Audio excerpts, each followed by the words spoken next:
নমস্কার বন্ধুরা, প্রমিলা সেলাই ঘরে তোমাদের সবাইকে স্বাগত জানাই। আর আজকে আমি চটের বস্তার উপরে ক্রস স্টিচের উপরে আমাদের দেশের জাতীয় পতাকা নিয়ে এসেছি। আর এই পতাকাটা আমি করেছিলাম 15ই আগস্ট উপলক্ষে, এই 4 দিন আগে গেল। আজকে তোমাদেরকে শেয়ার করব কিভাবে এই জাতীয় পতাকাটা আমি করেছি। আর এই জাতীয় পতাকা আসনটা আমরা কিন্তু বসার জন্য না, এটা এই ডিজাইনটা করেছি কোনো ফ্রেমে বানিয়ে ঘরে সাজিয়ে রাখার জন্য, ঘরের সামনে ঝুলিয়ে রাখার জন্য।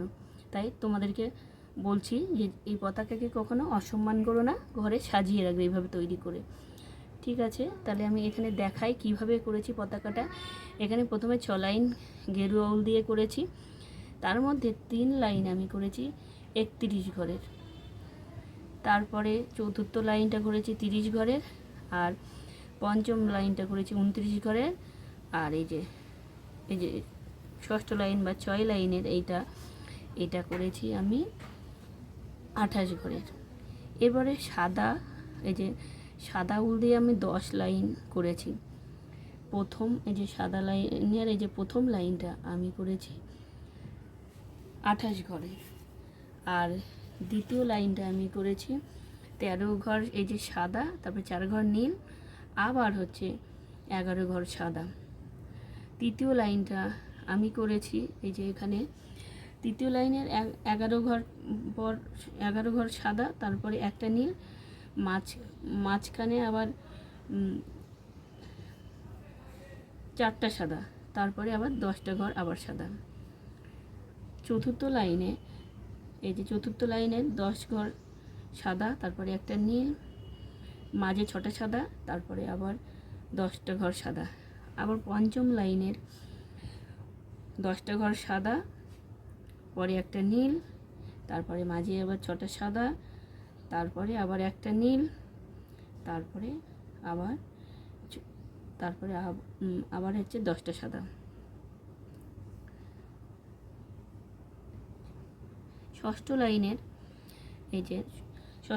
10টা ঘর সাদা, পরে একটা নীল, মাঝে 6টা সাদা, তারপরে আবার একটা নীল, তারপরে আবার 10টা সাদা।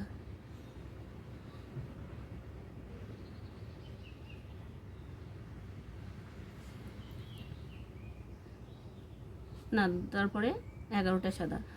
আর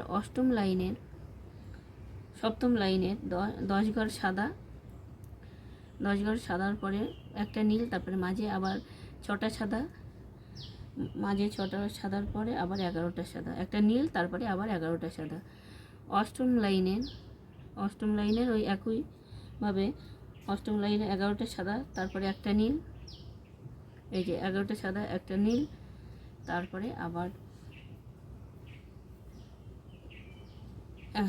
তারপরে আছে 4টা সাদা, তারপরে আবার একটা নীল, তারপরে 12টা আবার সাদা।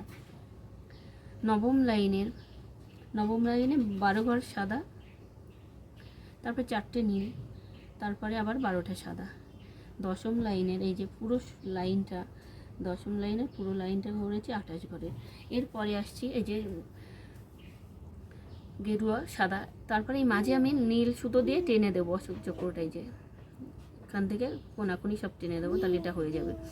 এরপরে সবুজ এখানে আছে 6 লাইন, 6 লাইনের প্রথম 2 লাইন, সবুজের প্রথম 2 লাইন 27 ঘর, তারপরে তৃতীয় লাইনটা 28 ঘর, তারপরে চতুর্থ লাইনটা 29 ঘর, তারপরে নিচের 2টো লাইন, পঞ্চম আর ষষ্ঠ লাইন, এই 2টো ঘর আমি 30 ঘরে করেছি। তারপর সাইড দিয়ে আমি কালো উল দিয়ে বর্ডার দিয়ে দিয়েছি টেনে টেনে পুরো এটা পতাকাটা, দেখো পুরোটাই টেনে দিয়েছি। এরপরে লাঠিটা, পতাকার লাঠিটা, এই লাঠিটা দেখো আমি এই পুরো লাঠিটা করেছি 54 ঘরের, 2 লাইনের লাঠি 54 ঘরের। তারপরে আমি পতাকার দড়ি বাঁধার জন্য সুতোটা দিয়েছি, একটা ঘর করে তুলে নিয়েছি এখান থেকে, নিয়ে লাঠিতে দড়িটা বেঁধে দিয়েছি, লাঠিতে দড়িটা বেঁধে দিয়েছি।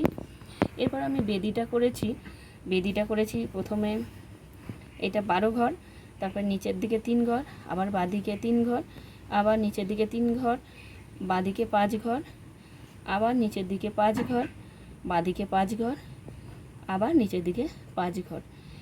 তারপরে এই যে এই লাইনটা করেছি, এটা করেছি 34 ঘরের। আর এই একইভাবে এই দিকটা করে নিতে পার। এই মাঝখানেরটুকু আমি একটু ডিজাইন করেছি, ফুল দিয়েছি, সাদা উল দিয়েছি। তোমরা পারলে অন্যভাবেও করতে পারো, এটা কোনো ব্যাপার না। দেখো তোমরা অবশ্যই পতাকাটা কেমন হয়েছে অবশ্যই বলবে বন্ধুরা, কেমন হয়েছে। ভালো লাগলে অবশ্যই লাইক, কমেন্ট, সাবস্ক্রাইব করবে। আর আমাদের দেশের পতাকাকে সম্মান জানিয়ে অবশ্যই আমরা বলবো জয় ভারত মাতা, জয় হিন্দ। সবাই ভালো থাকবে, সুস্থ থাকবে, এই কামনা করি।